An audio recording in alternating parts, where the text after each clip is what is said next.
Over the past 6 months, I've made hundreds of videos across multiple platforms, and I've reached well over 1 million views in short form content, and we're closely approaching 100,000 views in long form.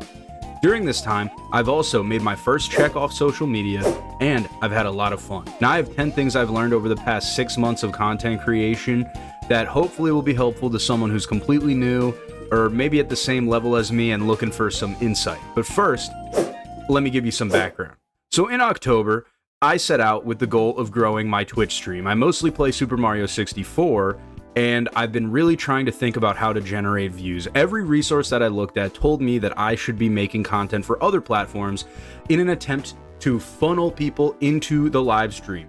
So I started posting shorts and TikToks with the hope that I could grow my brand and leverage them into eventually being live stream viewers. Now, after examining a lot of the biggest creators in the space that I want to emulate, people like Ludwig, Doug, Small Ant, I realized that they all make long form YouTube videos. So I started making videos and I started studying their videos to try to get a sense of what I should watch.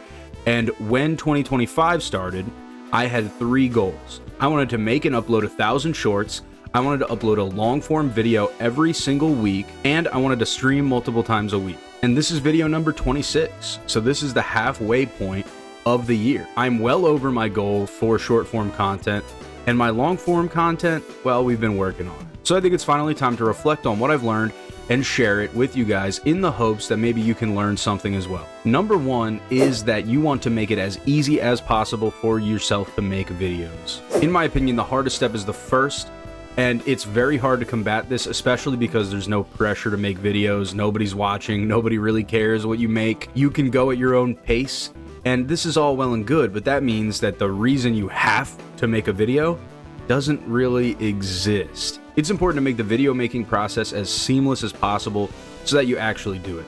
I don't use any complicated gear. All 26 of my videos have been made with a Logitech webcam, a Blue Yeti microphone, or at the very most, my iPhone. I don't want to worry about swapping SD cards or color grading footage. I'd rather just make the video and get it done. Number 2, quality over quantity. If you're the type of person who's watching YouTube guru videos, you've probably heard this advice before, but let me just reiterate completely. Not every video I've made has been deliberately focused on being better than the last one. Not everybody's perfect, but if you spend all your time trying to make the perfect video with the skills that you have right now, the video, even if you spend months on it, probably won't turn out that good compared to just getting them out, learning what works. The most important things on this website are not necessarily the things that seem the most important to you as a novice making videos. You don't want to take a really good idea and just completely ruin it because you didn't have the skills necessary to make it happen. Now, number 3 is diversify, but you have to do this intelligently. I've noticed that even at my small size, it's useful to make like a garden of content. You don't want to be everywhere, but you shouldn't be missing out on opportunities to post the content you already make onto other platforms. So something that I did for the first couple months of making shorts was I refused to get on Instagram. I thought Instagram is where like my aunt is and my family is. Like I don't really want to mix social media with like my personal social media like that. Turns out the content that I make does very well on Instagram. Within my first 20 videos posted on my Instagram account, I had one get 1 million views. And we'll talk about why getting 1 million views isn't actually the end all be all of anything. I mean, I'm still just a dude living in his parents' house. Like, it's not life changing. It's kind of cool to see the number go up, but we'll talk more about that specifically later. The point is, all I was doing was missing out on potential opportunities to grow the TikTok and grow the Instagram and grow the YouTube all together seamlessly to eventually get people at my Twitch channel. I don't like microblogging. I don't really care for any of those apps, but if you're gonna microblog, post it on every website, okay? Pick your specific lanes of content. For me, it's streaming and it's long form and short form. Just do everything that you already do, but put it out on every platform that you think can handle it. I tried posting my shorts on X and on Blue Sky for a while. That was not very successful. It's worth experimenting, but the most important point is just to diversify yourself. Now, number 4 is more of an accidental tip. I didn't do this intentionally, but I noticed that as I study YouTube more deliberately, it changes the way that I watch videos. When a YouTuber does a call to action, I really pay attention to what they say, how what they say makes me feel, so that when I go to film a call to action, I know, okay, this is the perfect thing to say. People really like it when you say that you have a goal. You know, for instance, I'm trying to hit 1,000 subscribers by the end of the year. Maybe if you drop a sub, leave a like, it would help me out a lot. I went even further than this. I've examined hundreds of titles, thumbnails, and hook combinations to try to figure out what makes good content in my niche and what makes something that people want to stay watching. After doing this, I've gotten a much better understanding on the whole process. I honestly think my weakest point right now is making actual engaging content. Once you start studying YouTube like this, it's going to change the way that it feels to just watch videos normally. Except for shorts. Shorts are still just an endless black hole of slop. Now, number 5 is a super important one, and it's don't stat track. If you're gonna do this in the long term, you're probably a little bit delusional, which is a good thing. That ego is something you're gonna need when you post a video and it gets 12 views and you know you gotta run it down mid and post another one again and just keep it moving. There's nothing helpful about constantly checking your stats every 10 minutes, trying to see why isn't my video working. Most of the time on my videos, when I post long form, it will take probably 3 days before the video really starts to pick up, and then it will be done by the time the week is over. And, you know, this is just what I've seen. Sometimes my videos do terrible and no one ever watches them, and sometimes they can last for a little bit longer, and some are still getting views right now. But watching this page and trying to keep track of if your video is a 1 out of 10, a 10 out of 10, you're not skilled enough to feel like that is in your control. So it's not really worth it to pay attention. If you're going to look at stats, you have to look at them long-term analytically in the same way that you would break down your titles and thumbnails. It's not good just to look at the stats of the most recently performing video and hope, oh, this is going to be the one, and then after 2 days be disappointed because you've gotten 300 impressions and 10 views.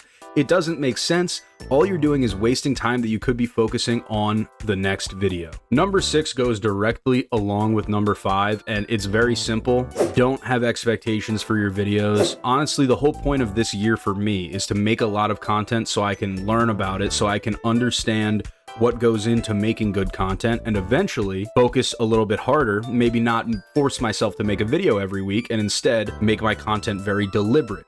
I only make a video when there's a reason to make a video, but I don't know what works now, and I can't expect these videos to do amazing. It feels great when they do, but to be honest, it doesn't really work very well. It doesn't help you build anything. Nobody knows who you are.